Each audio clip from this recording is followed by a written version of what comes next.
mother.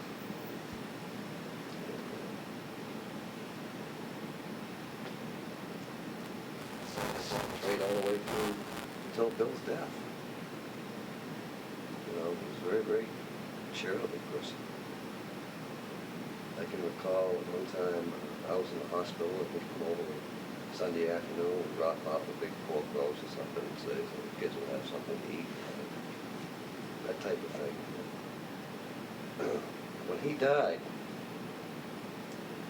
Father Leo Goodrow was telling me, he said, nobody, man, will ever know how charitable this man was. He said, he's going to be really sadly missed, simply because everything he did was so discreet. He'd pick up the courier, Father Goodrow was telling us, he'd read that a family had a fire and they lost everything. He said he'd walk over to me with a sum of money, never to the family or anybody that knew him, always to the Catholic priest, give him the money and say, make sure this family gets this. And he says, I could write a book about this guy. He says, but I'm not at liberty to divulge all that much information, except that I'm going to tell you this, that this community is going to really miss this man. So, I mean, that Father Goodrow would say that. Leo Goodrow, that he must have been a pretty charitable guy. And I don't ever remember him being anything else but extremely charitable. I think this probably comes from, you know, there again, inherited some of his mother's traits. I can see why now that some of the old timers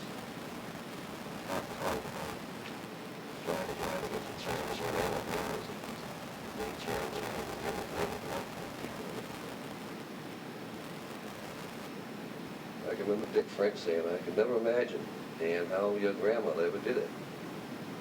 He said, I get out of your father's house, Christ's sakes, and walked in there, the first thing your grandmother would do, had me sat down there with the whole family eating. He said, I'd look around the table, he said, there'd be 4 or 5 people. He said, we're naming the family. She fed everybody. I said, well, it's nice to hear, you know. I guess Dick spent a lot of time with the Willow Street Flanagans.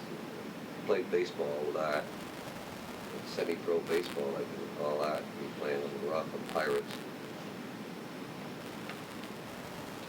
So he has quite a bit of, knowledge of the Flanagan boys when they were growing up.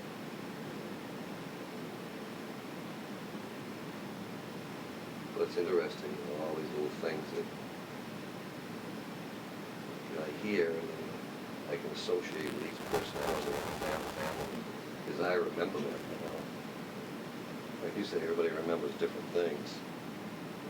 My best memories of all the Flanagans are that Sunday mornings after Mass, they'd go up and play 18 holes of golf, and then they'd get together at 41 with lobsters and clams and several quarts of beer.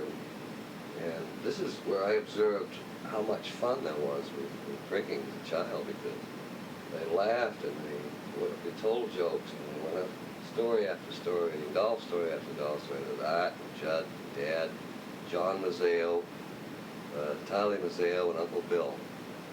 All the Mazzeos and the Flanagans were a very close-knit group, It seems like every Sunday afternoon they'd congregate at that kitchen table in 41. They'd play around all over again and consume beer and eat copious amounts of food. And everybody was happy, And I always used to associate, drinking beer with being happy, These were some of the ideas that I formed when I was younger. But the one thing I did notice is that it wouldn't matter if they stayed there for 2 hours or 8 hours. When they left, all the alcohol was gone. So in my little childlike mind, my idea of being grown up and having fun was to eat, drink, and be merry, and make sure that nothing was left over. You know, I had no idea that a person could buy a fifth of liquor, bring it home and have a drink, and then maybe next year at the same time have another one. I thought I came into the house, you had to drink it all.